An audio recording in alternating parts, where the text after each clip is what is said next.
To turn off your location on Instagram using an iPhone, first open the Settings app and scroll until you find Instagram in your app list. Tap on it to access its individual settings. Inside the Instagram settings, tap on Location. You'll see options like Never, Ask Next Time, and possibly While using the app. Select Never to completely stop Instagram from accessing your location.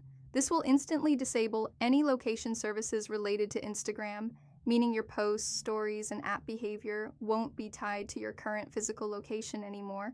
If you ever want to allow location again, you'll come back here and adjust it. While you're here, make sure to double-check that precise location is turned off if the toggle appears. Disabling location ensures more privacy and keeps Instagram from using your whereabouts for suggested content or ads. Once you've done this, location tags won't be automatically attached to your posts. That's it. Your location is now fully off for Instagram on your iPhone. If this helped, hit that like button, subscribe for more quick iPhone and app tutorials, and turn on notifications so you never miss a new tip.